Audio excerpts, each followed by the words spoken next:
Yo, Miss V. A pleasure. Dexter Deshawn in the flesh. Ample indeed. Let's roll. Mind if I ask you something right off the bangle?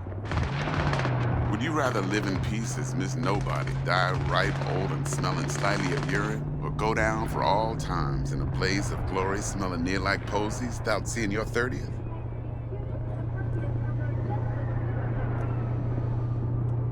It's first place or no place, Dex. Cost isn't a factor. Classic. I'd expect nothing less from eager, supple youth. Respect. It's been 8 years and 2 console generations since CD Projekt Red first announced Cyberpunk 2077. In the intervening time, we saw CDPR transform into one of the most respected development houses in the video game industry. CDPR always aims far beyond what their capabilities would lead you to expect. Now, with the resources of a proper AAA studio, they've infused advanced tech, a remarkable degree of world building, and their signature storytelling to create the most significant 9th generation title to date. Cyberpunk 2077 is all kinds of achievements, but it stands tall in particular as a brilliant technical achievement.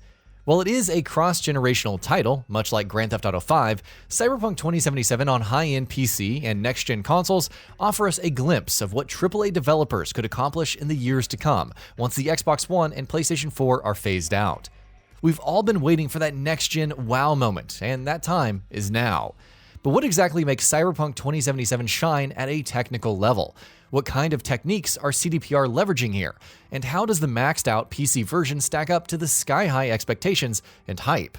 Well, let's take a look. NVIDIA RTX, the complete suite. NVIDIA has been pushing hybrid ray tracing heavily for the past 2 years. The entire Turing GPU generation saw prices rise and raster performance flatline because of NVIDIA's heavy investment into AI and ray tracing hardware on Turing dies. These first-generation ray tracing parts were, in a word, inadequate. Even with DLSS upscaling, all but the most capable of RTX Turing cards managed to hit 60 FPS in intensive ray-traced titles like Control. Other games compromised by making frugal use of ray-traced effects, but the performance penalty, combined with the meager visual improvements, made this a net loss.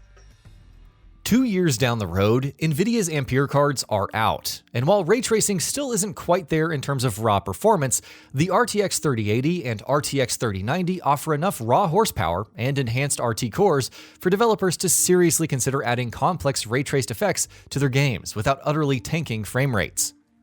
Both new 9th generation consoles, the PlayStation 5 and Xbox Series X, support hardware ray tracing as well, meaning that ray-traced effects are likely to become a standard part of the gaming feature set in years to come. It's worth keeping this context in mind when we talk about Cyberpunk 2077's ray tracing effects. CDPR's latest opus features, without a doubt, the most complete implementation of RTX effects we've seen in a hybrid rendering game. Barring Quake 2 RTX and Minecraft RTX, both of which are pure path-traced titles, there's nothing out there that competes with Cyberpunk 2077 RTX implementation, barring Control, which delivers a much more linear gameplay experience. Let's take a look at some of the RTX effects on display here. Cyberpunk 2077 makes excellent use of ray-traced reflections. Night City's gritty, neon-soaked environments are a perfect matchup, with lots of glass and highly reflective metals that really benefit from a reflection pass. Reflections are the most easily noticeable ray tracing improvement to the game and can completely transform the aesthetics of certain locations. The floors can go from a murky gray-black to a riot of color, accurately reflecting multiple light sources. One drawback to Cyberpunk 2077's ray-traced reflection implementation is that it appears to cut out the player model.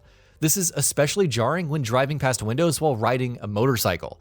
The motorcycle reflects off the buildings, but not V. We expect CDPR to patch this issue soon, but for the time being, this could be a potential deal breaker for some. Ray-traced ambient occlusion and shadows are another key addition here. This isn't the first RTX title to sport a great ray-traced shadow implementation. Interestingly, another Cyberpunk game, Ghost Runner, beat CDPR to the chase in this respect. But just like in that game, ray-traced shadows add immense depth, really situating character models and objects into the game world, instead of a flat feeling most games give off. It can be hard to notice all of the additional self-shadows and fine detail here while in action, but suffice to know, we're not dealing with approximations anymore. At least at close range, every part of an object will cast accurate shadows, including self-shadows. With complex high-poly models, this adds immense depth to nooks and crannies, in armor and pockets for example. There is an LOD cutoff to ray-traced shadowing, however, it is generous enough that the switch isn't too jarring. Cyberpunk 2077 also makes use of NVIDIA's DLSS 2.1 AI upscaling technology. DLSS runs on the Tensor cores on Turing and Ampere graphics cards. It isn't a simple upscale of low-res imagery. The AI algorithm recreates missing pixel information and in quality and balanced modes are at least as detailed as native resolution rendering. The heavy performance hit of enabling RTX effects in Cyberpunk is largely ameliorated by DLSS. Without the upscaling technique enabled, even the RTX 3090 and RTX 3080 register dips below 30 FPS at times. DLSS has matured considerably. At this point at least, if you're sticking to the quality or balanced modes, there's no reason not to enable it and benefit from improved performance. Top quality don't come free, you know. Now watch. Delamain, initiate combat mode. My apologies, but you do not appear to be in any sort of imminent danger. Huh. Oh well. Trust me, you'll mow down an army of Saka ninjas if it comes down to it. Dex ain't skimping, is he? And thanks to you, we're still getting a juicy 40%. You're welcome. Animations and models. It's more than just the ray tracing. While Cyberpunk's RTX effects are definite headliners, it's important to keep in mind that this is a AAA game that's been in development for over 8 years, with an eye towards next-gen platforms. While it does run on everything from the Xbox One on up, high-end PC visuals give the distinct impression that CDPR was aiming to build a title that looked and played categorically better than just about anything on current-gen platforms. On high-end PC, we see detail and fidelity that goes well beyond even next-gen exclusive titles. Main character models, including V and Johnny Silverhand, have poly counts comparable to top-tier late-gen PS4 exclusives. We expect this level of fidelity to become standard in 9th-gen open-world titles. Character animations and behavior scripting are, again, well beyond what we see in the likes of cross-gen titles. While Red Dead Redemption 2 arguably delivers more convincing AI routines, there's no surfeit of variety here. And compared to The Witcher 3, character animations themselves, especially in open-world sections, are significantly more varied and blend better. CDPR's bespoke AI-powered lip-syncing tech makes character interactions significantly more convincing.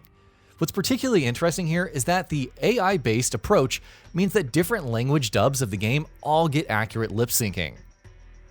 Particles and post-processing. Lastly, Cyberpunk 2077 doesn't disappoint in terms of particle and post-processing either. Night City calls for a post-effects heavy aesthetic. Cyberpunk has a great per-object motion blur implementation along a high sample count depth of field. With DLSS enabled, anti-aliasing becomes a non-issue as well. Alpha effects like explosions and fire are high resolution and really benefit from ray-traced reflections.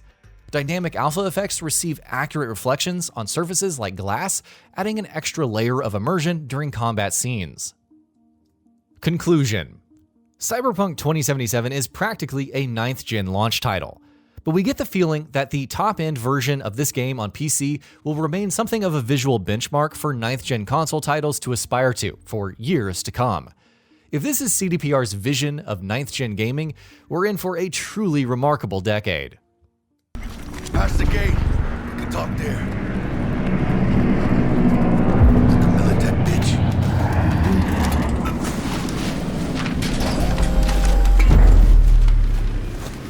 Thought you'd never see me again, didn't ya? Naive little punk. So what now? Maybe I should look into exactly what you did here. Today was about Royce getting his just desserts.